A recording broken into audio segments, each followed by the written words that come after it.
আসসালামু আলাইকুম প্রিয় ফুটবল ফ্যান্স।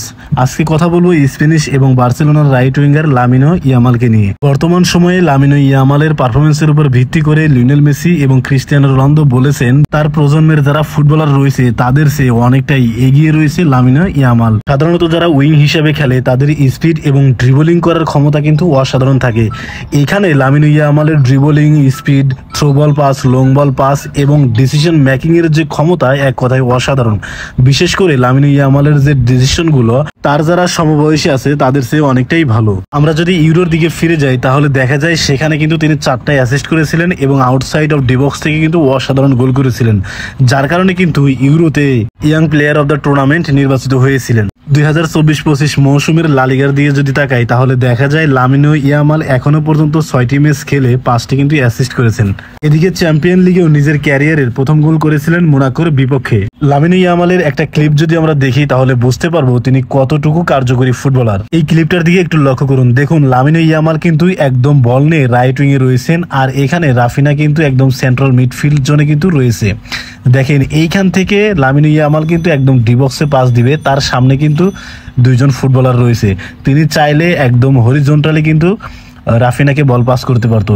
যদি হরিজন্টালি ভাবে বলটা পাস করতো তাহলে হয়তো রাফিনার কাছে বলটা আসার আগেই প্রতিপক্ষের যারা দুইজন খেলোয়াড় আছে তারা হয়তো বলটাকে প্রতিহত করে দিত। কিন্তু লামিনো ইয়ামালের ট্রাইভেলার শটটি ডিবক্সে চলে আসে, তখন কিন্তু রাফিনাও ডিবক্সে চলে আসে এবং সেখান থেকে ক্লিনিক্যাল ফিনিশিং করেন রাফিনা।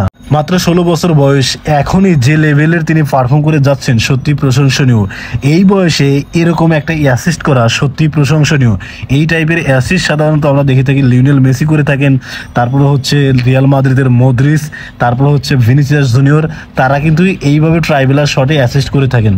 তার দেশ এবং ক্লাবের হয়ে এরকম পারফরমেন্স যদি অব্যাহত থাকে তাহলে অতি শীঘ্রই ব্যালন ডি'ওর লিস্টে জায়গা করে নেবেন লামিনো ইয়ামাল। লামিনো ইয়ামালের হিট ম্যাপের দিকে যদি তাকাই তাহলে দেখা যায় লামিনো ইয়ামাল একদম রাইট উইং এর রোপ ধরে কিন্তু খেলেন।